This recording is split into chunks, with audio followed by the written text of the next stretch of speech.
Welcome to Eventual Millionaire. I'm Jaime Tardy, and today we have Michael Stelzner on the show. I'm super excited. We have the man in social media on today. He runs socialmediaexaminer.com. He also has an awesome new podcast that you guys should all check out, the Social Media Marketing Podcast. So make sure when you listen to this one, you go up and subscribe to that one too. He also has a book called Launch, How to Quickly Propel Your Business Beyond the Competition. And his blog has like 185,000 subscribers. So I'm really excited to go through tons of stuff with him today. Thanks so much for coming on, Michael. Hey, Jaime, it's an absolute pleasure to be on the show with you. So it's funny, I've seen a lot of interviews with you, and I haven't heard sort of the pre-backstory. Were you always set up to be an entrepreneur, like since you were younger, or did you sort of fall into it?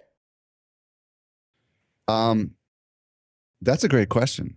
I think that I've always had an entrepreneurial spirit. When I was really, really young, me and my little brother would sell worms to the local fishermen, and we'd go in the backyard at night and with a flashlight and pull up night crawlers, and then we'd sell them in the morning.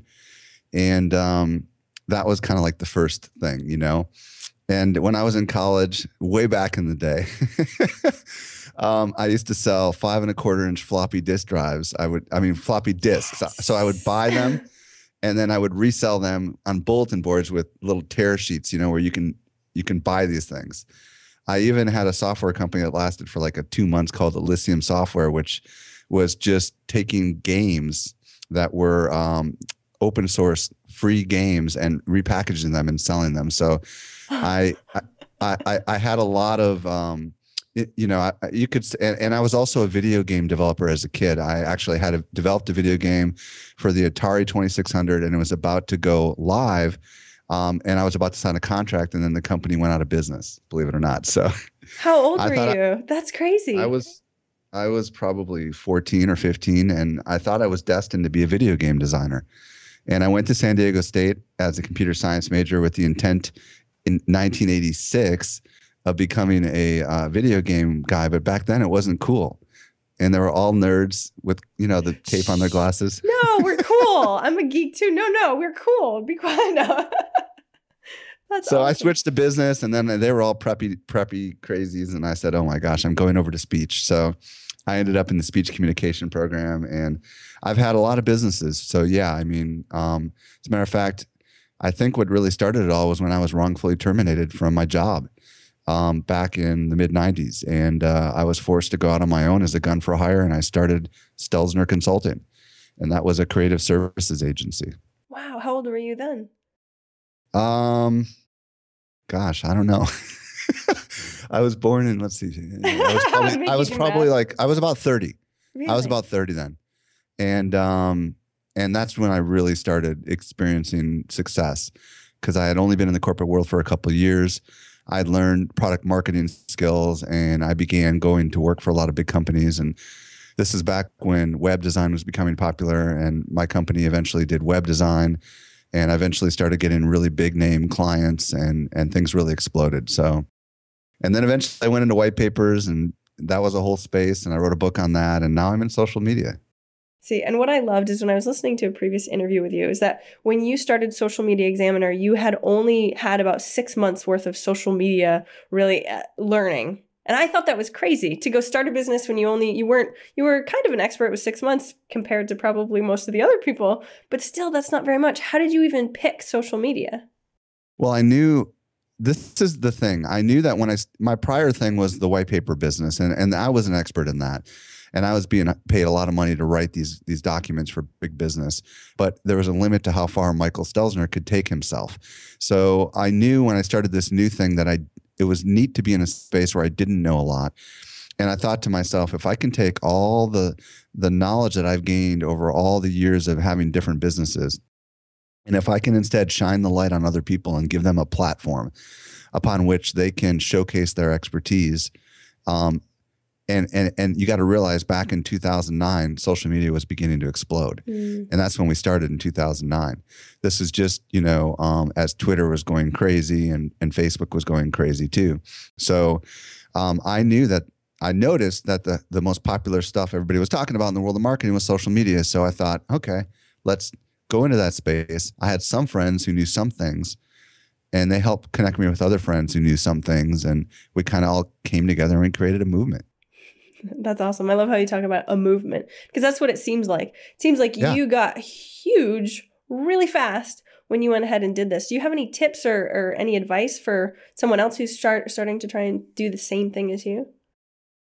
Yeah. Well, I mean, the bottom line is you need to know what you do know and what you don't know. And you need to acknowledge that there's certain things you may not know. So let's just say that there's a space that you see as an opportunity to get into, but you really don't know a lot about it.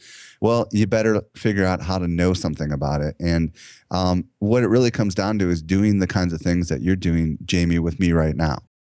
I'm guessing the reason why you started The Eventual Millionaire is because you wanted to talk to people that were successful so that you could figure it out on your own. Am I right? Oh, you're smart. Yeah. Definitely. That's the reason everybody does it, you know? So if by bringing together, just like you are bringing together all these successful people for your podcast, you are essentially building relationships, yet at the same time generating really valuable content for a demographic audience. That's exactly what we do at Social Media Examiner. I took a camera crew with me to a trade show, Blog World, and also to Marketing Profs. And we interviewed people like Chris Brogan and lots of other high-profile individuals at the time and just did on-camera interviews, 10-minute interviews with these people.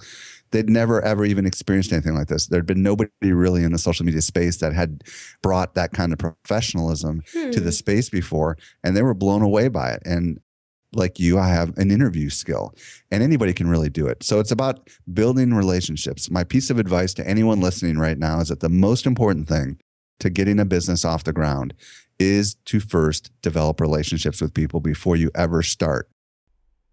That's huge. Okay, so let's talk about this because you said you started this back in 2009. So Right. A lot of people are probably going, well, that was when it was exploding. So of course he just rode the wave of everything being huge. If you were to start something right now, and I know you are sort of starting something right now. So if you were to start something now in the competitive space that it is, I mean, it's a lot more competitive, even though it's still, only a few years old, but it's a lot more competitive than back 2009. Tell me, I want to know like step by step, like what would you do first? What would you do second? What would you do third for everybody? Let me tell you what I did before Social Media Examiner, because I think this will give you some unique context.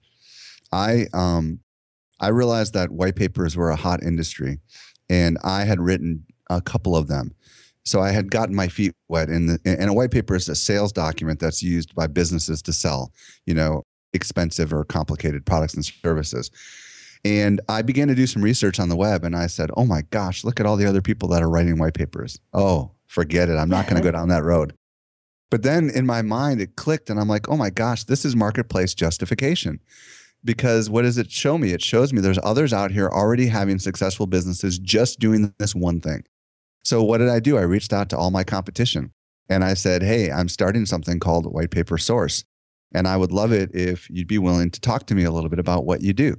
And you could call these people competitors, but 2 out of the 3 people saw this as co-opetition instead of competition. What ended up happening is I created an entirely new industry called the white paper industry, and literally trained thousands of writers around the world on how to write white papers. White papers went on to become the most popular, bar none, marketing tool of the age because of the evangelism that I did. Jeez. And of these 2 of 3 people, 2 of them went on to become very key strategic partners with me. And one of them said, forget it, I'm not going to work with you. You're the competition. Guess what happened to that guy? Nobody knows. Yeah, right? So do you see what I'm saying? I didn't really know a lot about the white paper business, but what I did was I built really solid relationships with these people. And then we were able to essentially create something that was a movement, and all the boats floated higher as a result, including people that didn't want to work with us. But those that did work with us really reaped the benefits. Yeah. So back to the original question, to someone who's listening right now, just realize that if you have an idea and you have some passion and you're excited about it and you truly have the right motives, you can essentially start now thinking about a year down the road and say, in a year, where would I like to be? In a year, I would like to have started maybe an online magazine with lots of writers writing about X. Well, what don't I know? Who knows what I don't know? And figure out a way. And once you figure out who those people are, then ask yourself, what could I possibly do for those people that would be received as a gift and not as not as I want something from you. Maybe it's you start a podcast like what you're doing, Jamie. Maybe it's you start a blog. Maybe it's you go to trade shows and do interviews with these people. Who knows? There's just so many different things that you can do. But the idea is to start building and developing your network that you have right now. Like everybody has a network. If you look on LinkedIn, you've got a network. If you look on Facebook, you've got friends. When I started Social Media Examiner, I said, who do I know that knows social media? And there were 3 names that came up. Denise Wakeman from the Blog Squad, Chris Garrett, who's the co-author of the book Pro Blogger with Darren Rouse, and Jason Falls, who is Social Media Explorer.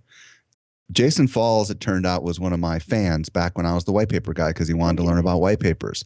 Chris Garrett is from the world of writing, and he knew me because of that world. And Denise had interviewed me once. And that was the connection that I needed. So I started developing the relationship with these people. And Denise said to me, there's a conference in San Diego. You need to come to it. There's this gal named Mari Smith who's going to be there. So I went out of my way and I stood in the hall for 20 to 30 minutes waiting for Mari Smith to stop talking to other people. And I said, hi, my name is Mike Stelzner, and I came here just to meet you. I'd love to interview you. And now I have a very solid relationship. And Mari Smith was one of the key people that helped my organization grow. So you can see kind of how it can be done. You're very intentional and you're very focused. Jamie, you met me on a rooftop in New York City. Yeah. And that was like 6 months ago, right? And now we're interviewing. So isn't that fun? That's how it works.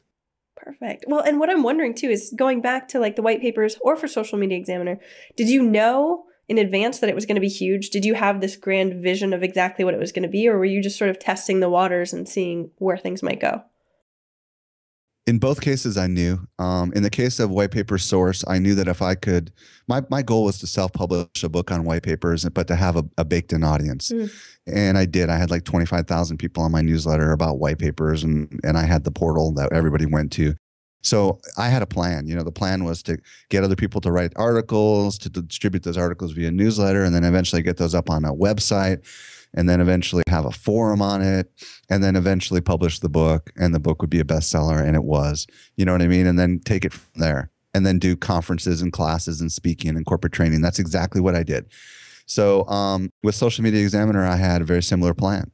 I knew exactly what was going to happen. I knew it was going to be at least 4 months before we promoted anything so that there truly was a movement. I knew that I was going to come out with a book.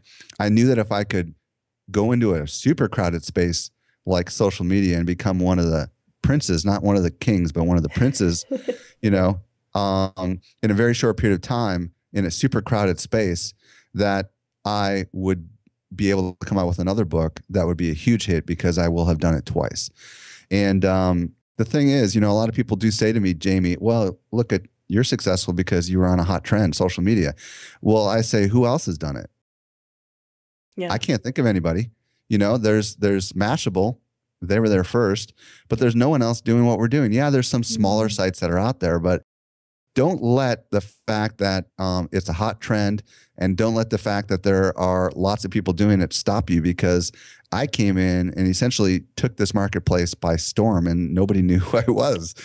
I remember walking around with a microphone with this little thing on it, at a trade show, walking up to a booth with the CEO of Technorati and asking to interview them. And we were 3 days old, and on the iPhone, the woman says, who are you with? And I said, socialmediaexaminer.com. And she's all, oh, Richard, here's Michael Stelzner from Social Media Examiner. Richard was their CEO at the time. And I'm like, hi, nice to meet you. Can I interview you? So it was just really all about perception. And we spent a lot of effort also creating really cool design too. Because one of the things when you start, and I know I'm doing a lot of talking, so cut me off, but when you start, you got to overcome the who are you objection, Jamie. And you do a good job at this. You've got a really nicely designed cover art for your podcast. And you're new, and I'm new. But in the grand scheme of things, if you have a really professional design, people will assume that you've been around forever and they've just missed you. And I can't tell you how many times when we were only 6 months old, people said, oh, I've been following you forever. I love you. And in reality, it was a month, and they just assume I've been around forever. Forever. Yeah. Okay. So is that really step one? I mean, and that's sort of the thing. I know you said to sort of get clear on who these people are. So give me step one, and then sounds like step two is probably design and really setting yourself apart that way. Is that what you were saying? Yeah, I mean, well, step one really is to just take your idea and soundboard it, I guess. Let's back up for a second. Okay. Like I'm working on a brand new something, and step one is to talk to people that you trust and say, hey, this is my idea. And these are people that are going to tell you the unvarnished truth, that aren't going to just kiss up to you and say, oh, you're beautiful. I love anything you do, little Danny, you know. Great idea. Uh-huh. Yeah. People that are really going to tell you the reality of it. And if you start talking to enough people that you trust and respect, and they say, oh my gosh, you're onto something, which is exactly what happened with Social Media Examiner, then that's kind of the little bit of fire under your bottom that you need to get started. So that's the first thing, is to soundboard it. And really the second thing is to take a clipboard and go to the middle of nowhere and just start writing down all of your ideas and start asking yourself, where do I want to go? Who do I want to be? As a matter of fact, somewhere around here, I've got my clipboard and some of the notes for this new project that I'm working on. And I'll tell you what the questions were. They were pretty cool. And these are the kind of questions I think are important to ask. What do I want to achieve? And seriously, like, just like, imagine it's already happened. What do I actually want to achieve? Where do I want to go? Why do I want it? What are my underlying motivations? Can others rally around the vision? What perceived problems am I addressing? What does it look like once I've accomplished it? What am I lacking today? And what can keep me from accomplishing my vision? Now, these are questions that are like seriously big questions, and it might take you like an hour, but I just literally have this place that I go to every time I'm about to start something, and I answer these questions. I love that. Okay, and I'm going to make sure I write all those down in the show notes so people can just copy and paste them for their next thing too. Because that's huge, to be able to actually sit down and and then do something with that. Because that's the other thing. I think there's a lot of people that are just starting. They're like, oh, I have really good questions. And they start writing and then don't do anything with that. So what's the next step with looking at that stuff and doing something with it? Well, the next step is to write it up and share it with people and talk about it with just a few trusted people and just say, what do you think? Do you think this sounds good? Is this something you can rally around? What are my weaknesses? For example, this new project I'm working on, which I codenamed Project Torch. Which sounds awesome, by the way. That's yeah, that's a cool name. What am I lacking today? Relationships with key industry influencers. So this is something that with this new project, I don't have yet. So this is something important for us to know. What are we lacking, and why start if you know that you have this problem? Instead, you got to address this problem, before you start. And therefore, in this particular case, in the case of Project Torch, which has absolutely nothing to do with social media, I am needing to develop these relationships with these people in this industry that is an industry that is totally different than the one I'm in right now. Okay, I need to stop you on that because that is extremely impressive, because you started in Whitepapers and you didn't just do something else in that same niche. You went totally new and different into social media. But now you have all these contacts in social media and you're like, yeah, okay, I'm going to go start something brand new, need new contacts, need new everything, which is sort of starting from scratch, which is really interesting because that sort of levels the playing field for everybody that's listening to go, well, he's starting from scratch in the same place maybe where I am right now. That's really interesting. What made you decide to pick up and switch completely? I was at, you'll appreciate this because you got kids. I was at Disneyland and over the summer, and I took my 3 girls there, and we had a lot of fun. And I was so bummed the Indiana Jones ride was broken down, but because that's one of my favorites. And while I was there, I thought to myself, the last time I was here was 8 years ago. Now, just to give you some context, 8 years ago, my youngest wasn't even thought of. My middle daughter was an infant, newborn, and my oldest daughter was only 3, and she barely remembers any of it. And I thought to myself, my God, 8 years have gone by. And over those 8 years, what have I been doing? Social Media Examiner and the white paper business. And I've just been moving really, really fast. And I thought to myself, if I don't start what I'm going to start next, it's going to be maybe for the next generation. It may be that my kids might not be able to enjoy this. And, you know, Jamie, I was on another interview recently with David Siteman Garland, and I said to him, sometimes there are moments in life that force us to ask the question, why are we doing what we're doing?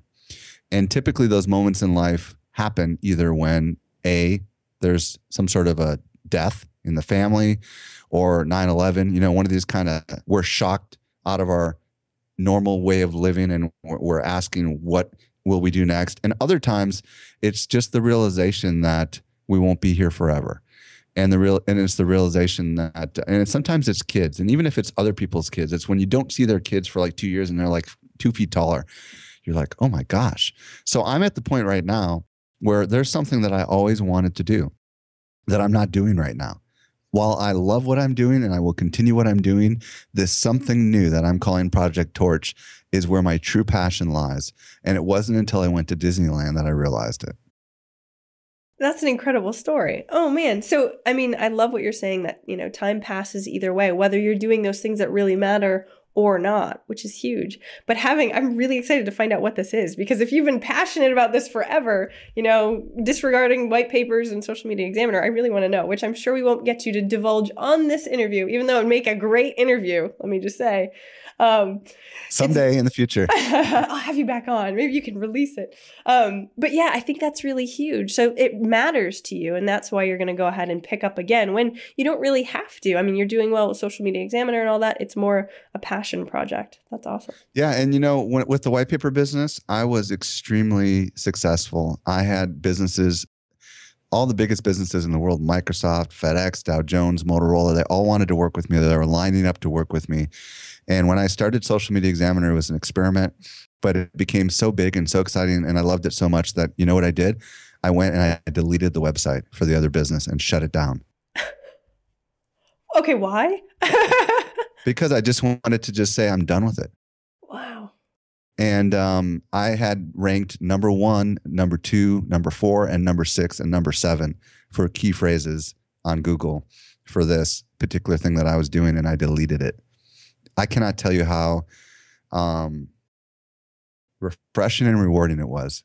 It was kind of like moving to a desert island and not having any of the trappings of the past. It was exciting. Okay, well, don't do that for Social Media Examiner when your other one gets really big. I won't. But you know what? Yeah. Back then, I had the fame, and it was all about me, and it was all about everybody wanted me, and there was a limit to where I could go because it was all about me. And now it's not about me anymore. You know, it's really about helping others. And most people for the first few years didn't even know that I was the guy behind Social Media Examiner unless they happened to hear me be interviewed somewhere, because my name was completely nowhere really obvious to be found. They just assumed whoever was writing the article for the day that it was their website. I loved it that way. Really? Yeah.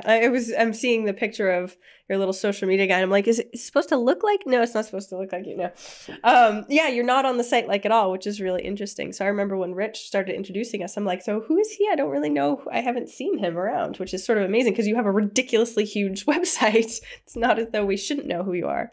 Really interesting. Okay. Yeah. Well, it was kind of nice. It's kind of nice to separate the person from the brand. And there comes a time where in every business where when you are the brand, you will hit a glass ceiling that you can no longer go any higher on. And you will always have people that want you. And it's so nice to be able to have a brand that is not tied around you as a person. And that is much more scalable. And it's a lot easier to get people to rally around. If this was Michael Stelzner's Social Media Examiner, do you think that we would be what we are today?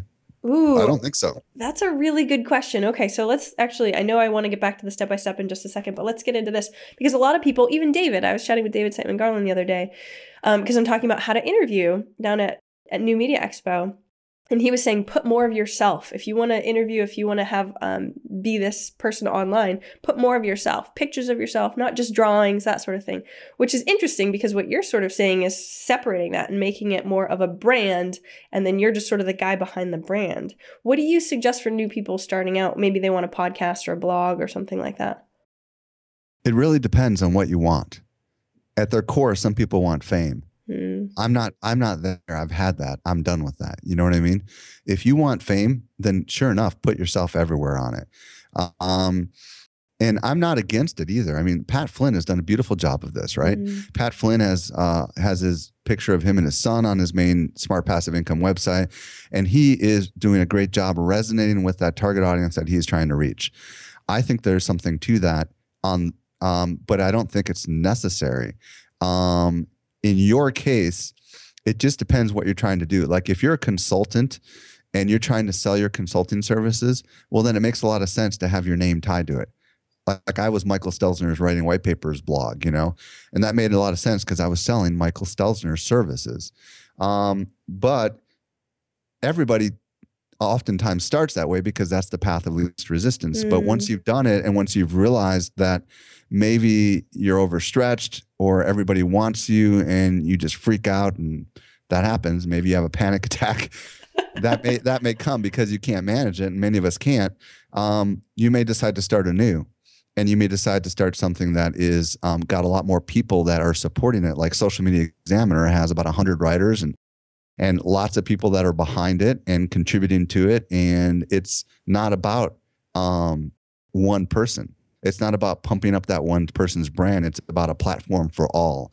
So it really depends. If you want to become the watering hole where everyone in your world comes to learn, then you have to separate yourself from it. And that's what I wanted to do with Social Media Examiner. I wanted to be the watering hole. Okay, that's a key point too. I loved how you said at the very beginning, it's the path of least resistance. So some people that might be new, that is the path of, you already did it once. You didn't have to do it again. You did something completely different. So I think that really distinguishes which one people that are listening might want to go through. So tell me, so you've got your paper, you're figuring out what your weaknesses are. You're like, okay, that's one thing I definitely have to work on. What do you do from there? Well, then you come up with a consolidated vision, and it's a paragraph. Okay. And I can't read it to you because it would give it away. But it's a simple thing. Like here, I can code a little bit of it. Project Torts help solve the question posed by blank. So help solve this question posed by this audience. We do so by empowering this audience to effortlessly create impactful blank with blank. And I can't really, go into details. The result is fill in the blank. Ooh. So you have to just create something really simple that's like your vision that people can rally around.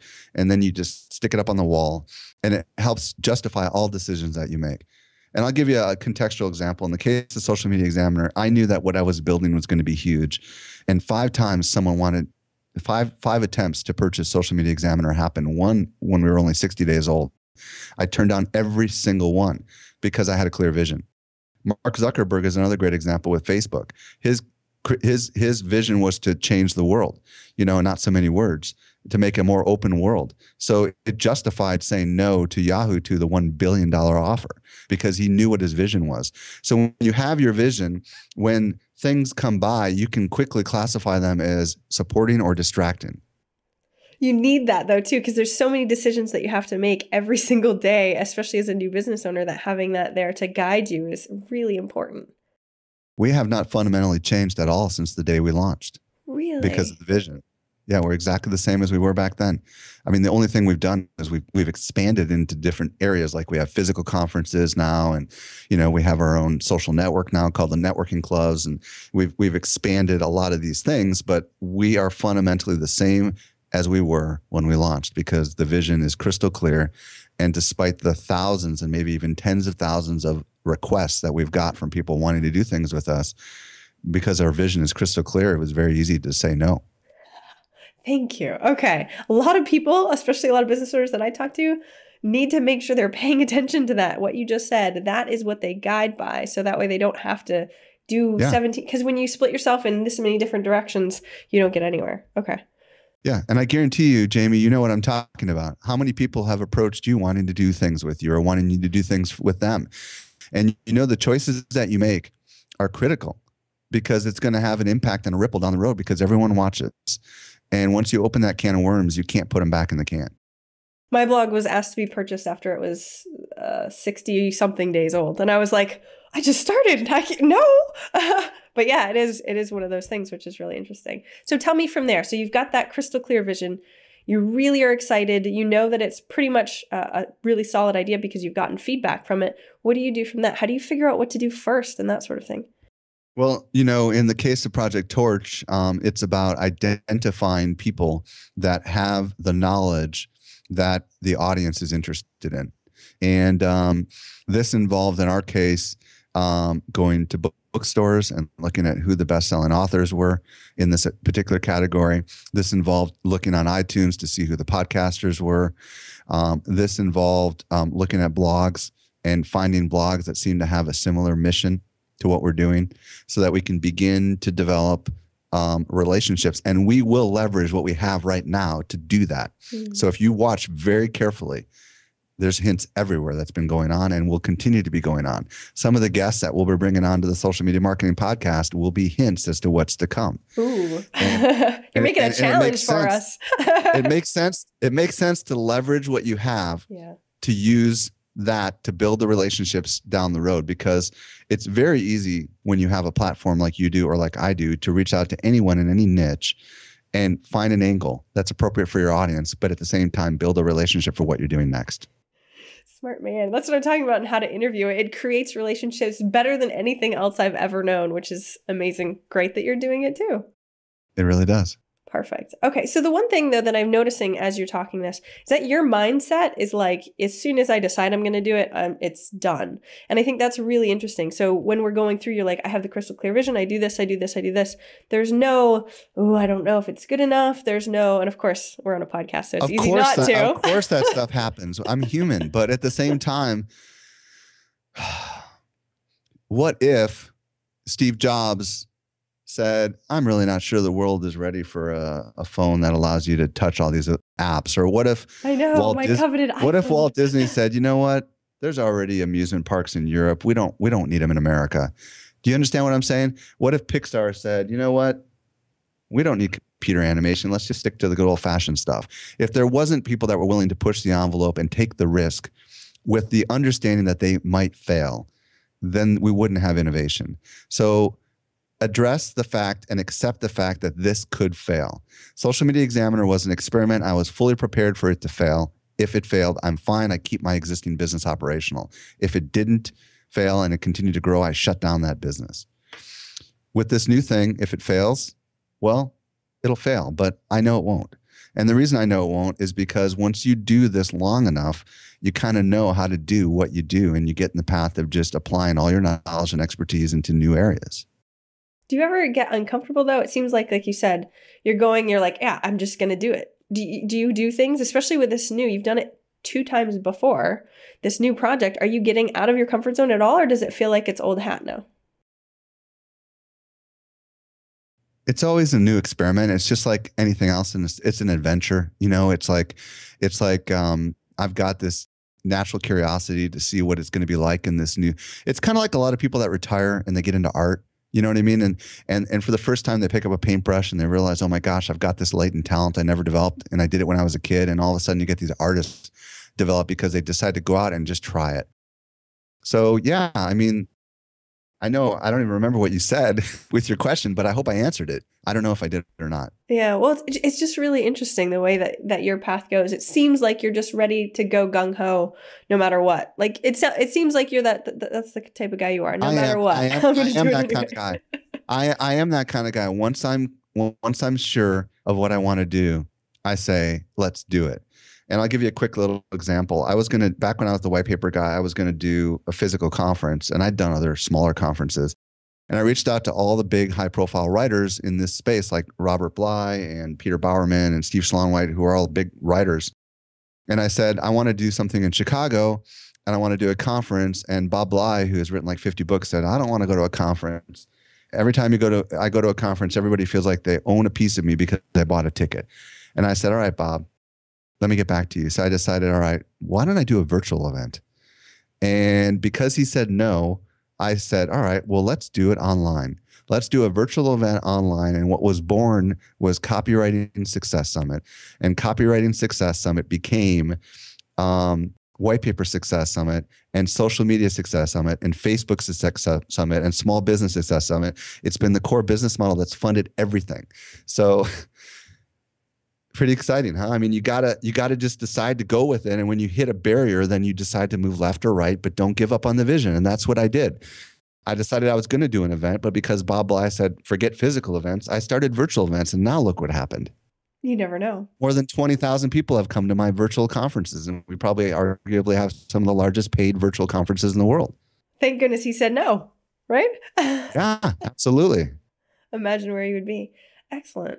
All right, I know we have to start wrapping up in just a minute. Are those the steps? Do you have any one last step of what we should do once we have the vision, once we are really paying attention to that vision? Yeah, I think it's important to hire a good graphics designer and to create a piece of art that maybe would be the masthead for the future website.